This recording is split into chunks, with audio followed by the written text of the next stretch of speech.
recording is going. Coach Tuke, just thoughts on this upcoming season.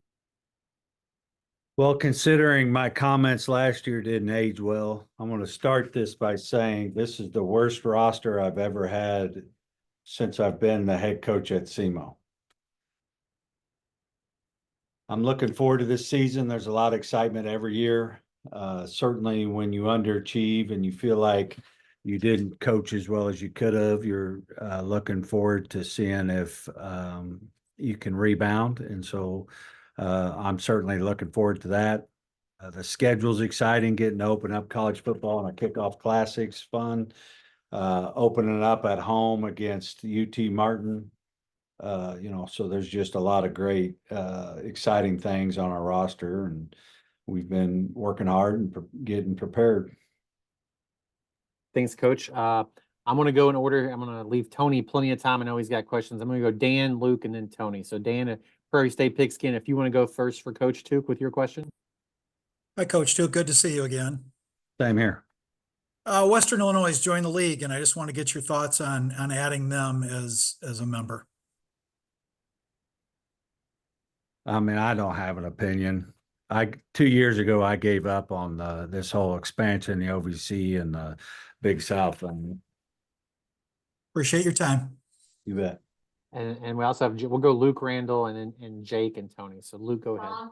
Coach, two quick questions. Obviously, last year, tons of injuries rocked the squad. Paxton obviously going out against Tennessee Tech. When you have an injury crisis like that, I know you can't control it, but are there things that you can do in like practice and training, lifting? Are there things that you can do to try and cut that down or mitigate it at least? Oh, absolutely. I don't believe in luck. I don't believe in things just happening. I believe there's always things you can do better. Number one, how about we just protect him better? If he doesn't get hit as much, that's going to help him stay healthy. So, but there's 1,000 things that we're looking to try to get better at from the off season, the strength and conditioning and all those type of things, and O-line play and stuff like that. But certainly we have several stars, and we're going to be a lot better team if we could keep them healthy. And you kind of touched on it, but you're going into week 0. Obviously, that's a week less to prepare. Does that do you have to rush anything, going into that being the first FCS game, or do you kind of just take your time as normal? Well, we get the same amount of time. And so we get to start fall camp a week before everybody else. And so it kind of rushes. My director of football operations may quit because we had to get our gear. We had to get all these stuff a week earlier. And so he's scrambling. There are some class conflicts that are normally over. Now they're a problem first 10 days of fall camp, but really it's pretty minimal. And more than anything, it's just a lot of excitement about getting to be on ESPN at 6 p.m. on a Saturday. That's a tremendous opportunity to show off this university in our region. Let's go to Tony from the Southeast Missourian next. Go ahead, Tony. I always struggle with the mute for some reason. I'll start with Bryce Norman. He was tapped this is a preseason award, right? Defensive Player of the Year. Yes. Yeah. We just talk about the journey that you had from Norman being recruited locally to be now one of your top players and now the top defensive player of the conference. I think he'll tell you he's kind of Mr. SEMO. His dad and lots of relatives went to SEMO. And he loves everything about it. He is a great football player, a great teammate, and it's hard to believe this is year 4 and this will be the last year with him. Feels like he just got here.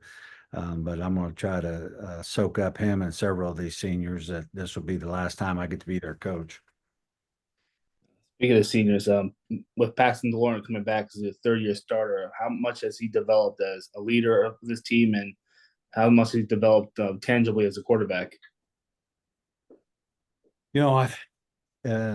Once you get good, it's hard to get better.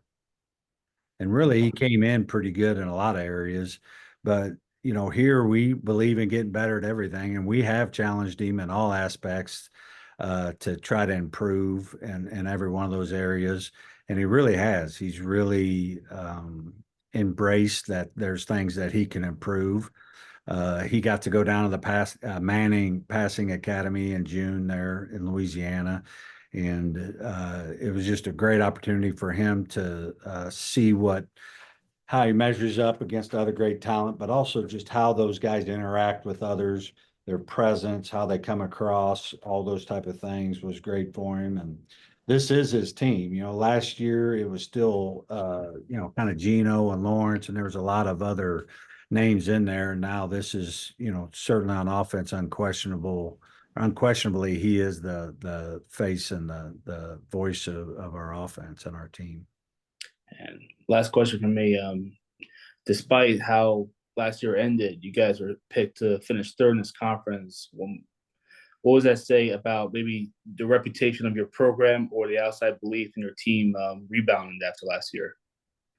I was shocked. I would have voted myself 10th. I can't even watch the film. It looks so bad. Fundamentally, stupid penalties. It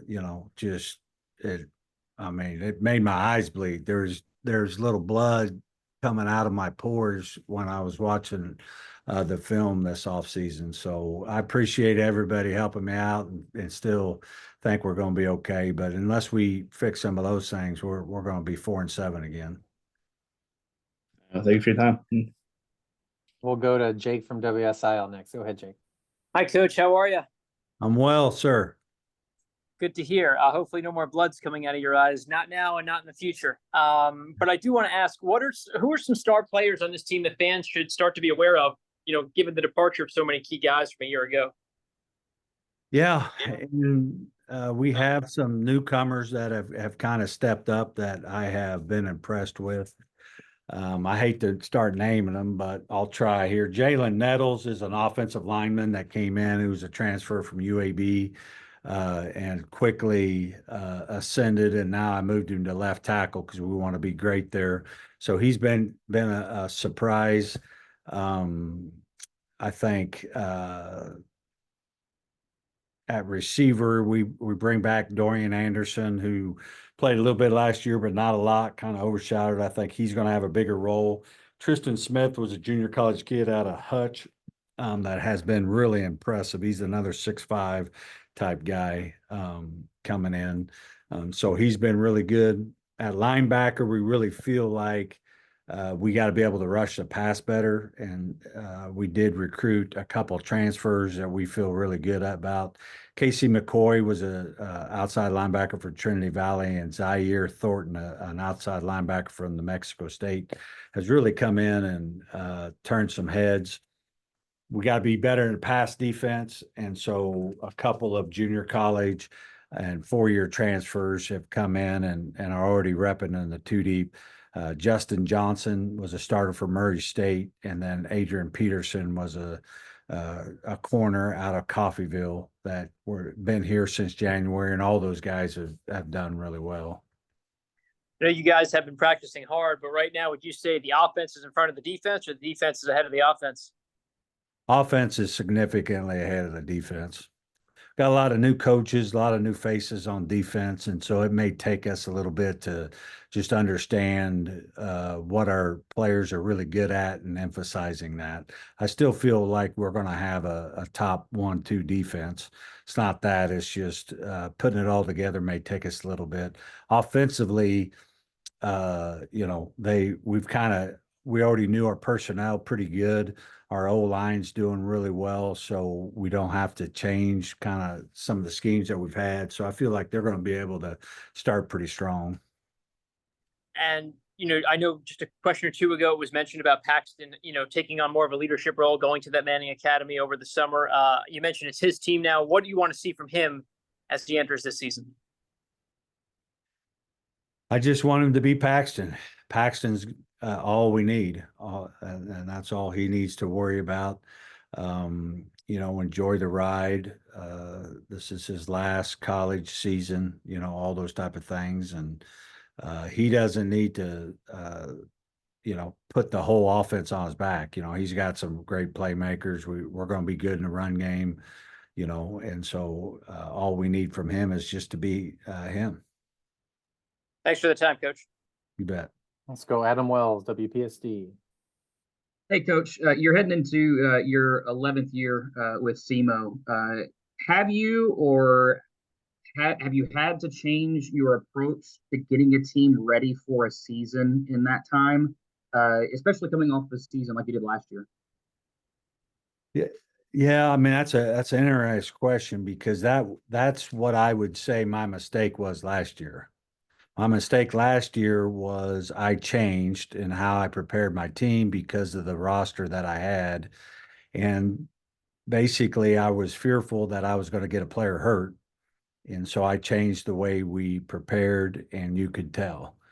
I think there is some things that need to be adjusted year in and year out, depending on your team. But what I've learned again is it takes what it takes. Like you want to be a good football team, it's going to take XYZ, and you got to figure out how to be good at XYZ. And so, it's the one thing you can't cheat. There's one way to get good at football, and you got to go outside and practice until you get good at it. And that's exactly what we're going to do this year. Thanks, Coach. I appreciate it. Yeah, you bet. We got 2 or 3 more minutes with the coach. If anybody has a follow-up question for him, please let me know down in the chat.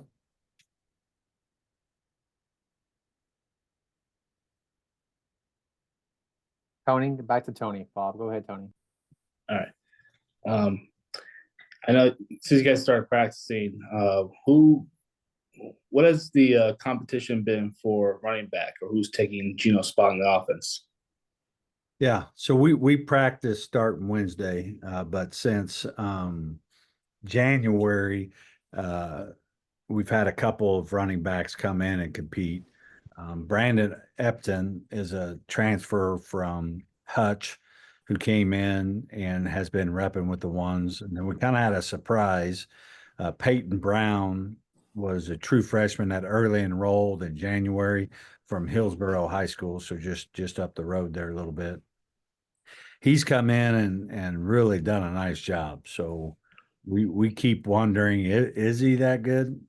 Because it's just a little quicker than we had thought. But those 2 guys have put some really good practice film out there, and they're going to have to redo it here in July and August. But we feel like we do have some pretty good depth there too.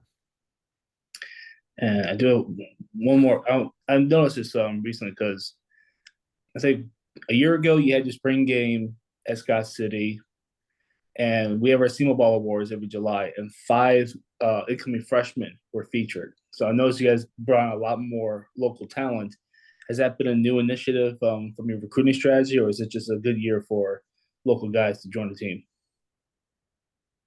We've always had 2 to 3 every year. I mean, it's a priority of mine. I recruit local. I do a lot of the conversations, and so it's always a really important aspect to our program here. We want our kind of our heart and soul to be with people that really care about the program. And so those local kids do that. And we've been able to have a good enough brand that those local kids even want to stay at home, even though that's not always the case. Thank you. We got one final one for Coach Luke from KFBS. One last question. Go ahead, Luke. Yeah, Coach. Obviously, playing week 0, you kind of get the double bye week to set up for the war for the wheel, and then you've got one to set up for Lindenwood.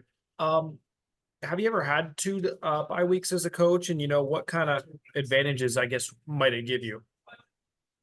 We're fixing on finding out. I don't know. I've never had 2 bye weeks. I've never played a 0-week game.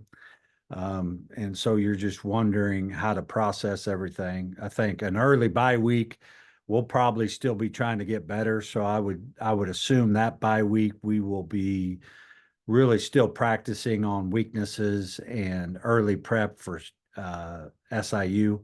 That second bye week, we'll either be resting for a championship, or I don't know, maybe drinking because we're 4-7 again. I'm not sure what we'll do on that last bye week. It'll be one of the 2, I guess. Well, Coach, appreciate your time this afternoon. Best of luck to your team this year. Thank you.